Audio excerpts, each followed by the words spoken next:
Hey everybody, welcome back to the channel. This is about episode 13 of my build series of my Nissan 350Z. I originally started this build in June of 2020 and started to put together a bunch of parts. I released the first video of this build series, I can't remember, it was either December 2020 or January 2021, with the intent of being on the track for the 2021 season. But there have been a lot of things sort of slowing down the build, things beyond my control.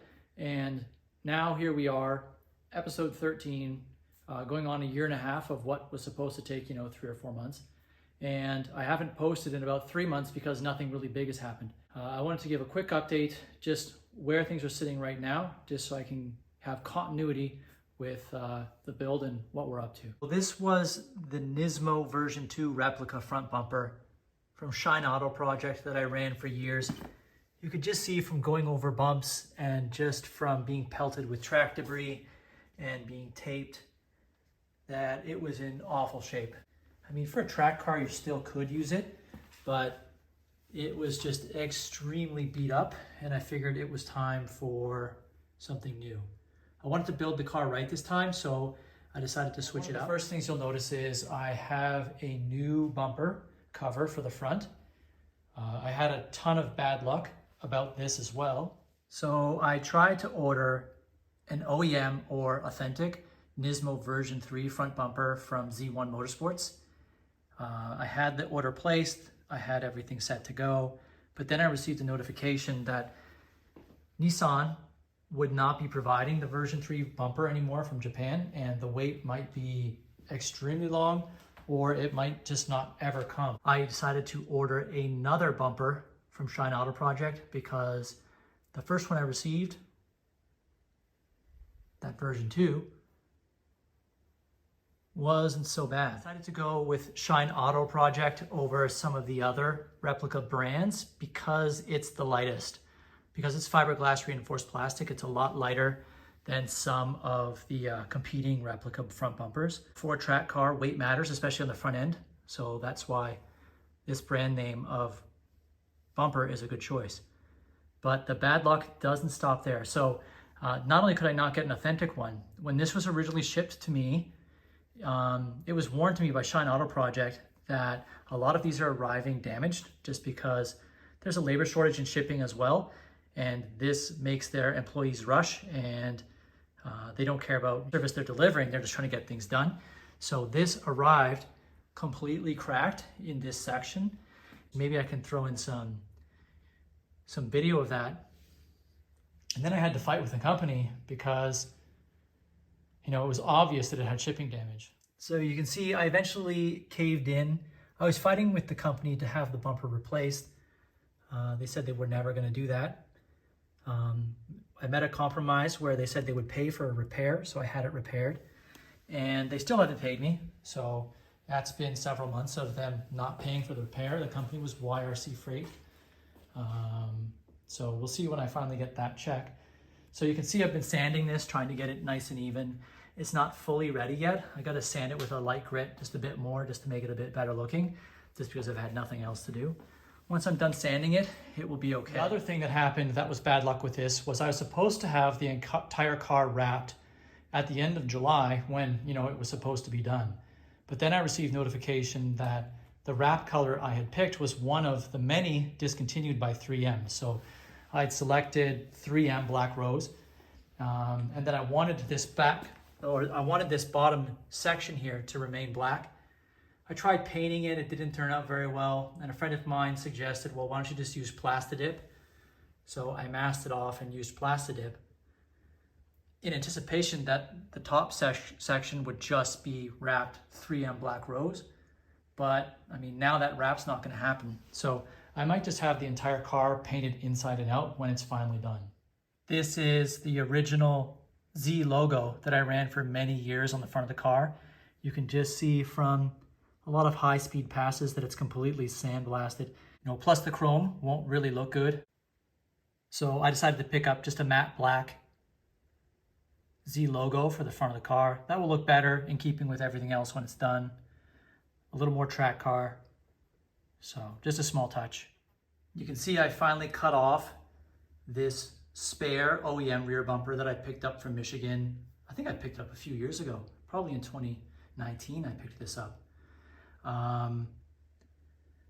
So my 350Z was actually the first 350Z with a rear bumper cut off that I know of. I cut it off probably 2012, 2013, and a famous picture of it was circulating, different social media pages for a while. I decided that it looked ugly, even though it was effective. So I've decided to cut it off a little less with this bumper. And once again, the color mismatch doesn't matter because it was supposed to be wrapped, and now I'm thinking the car is going to be painted.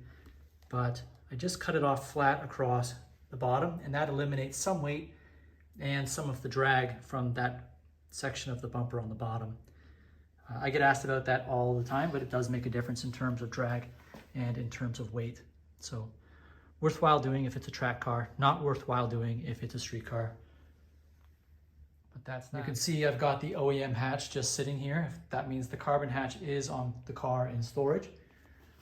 That's what the car used to look like.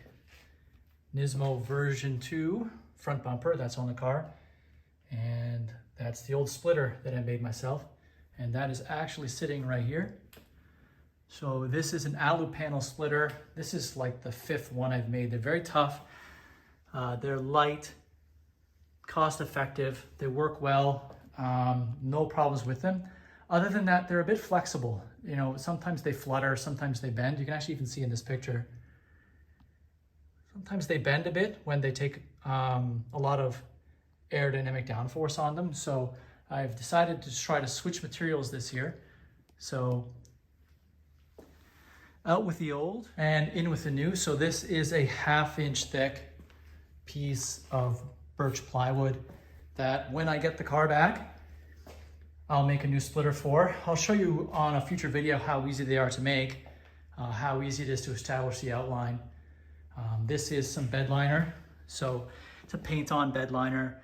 Once the splitter is cut, I'm just gonna coat it with that because that stuff's pretty tough. So that will give it a matte black look and will give it a bit of a durable finish.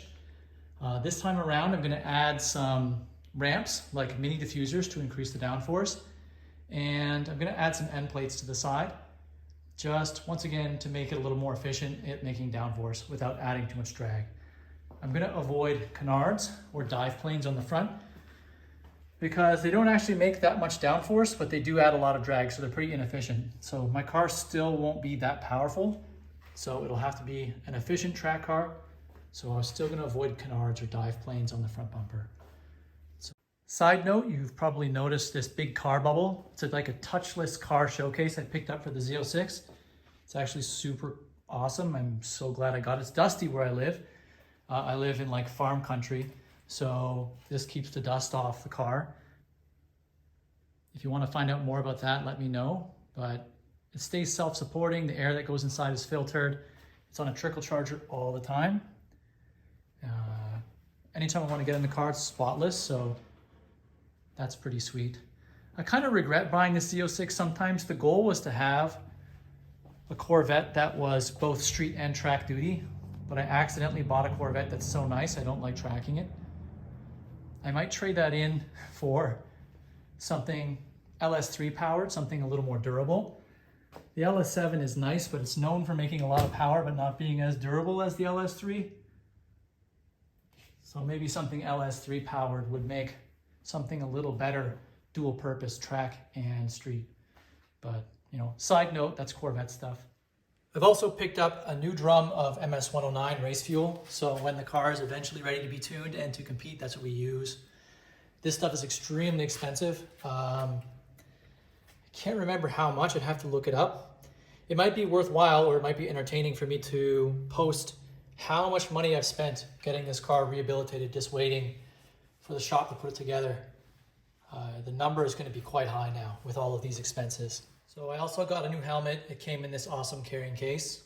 The helmet is a Stilo ST5. It comes like pre-wired for radio and for supplying drinking. And it's once again way more than I intended on spending. But my SA 2010 Simpson Bandit was expired.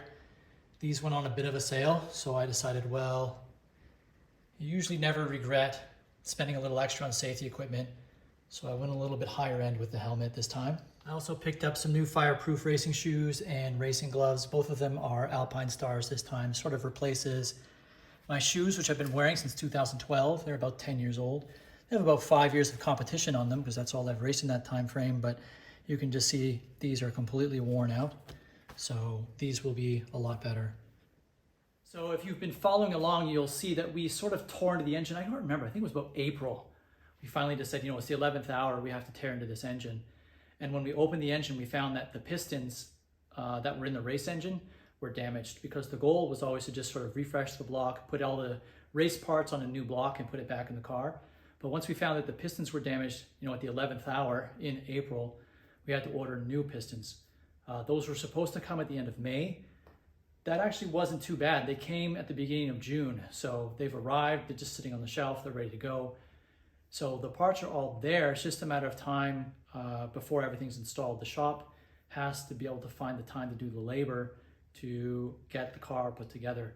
So I think that about wraps up progress for now. The pistons are here, they're just sitting on the shelf.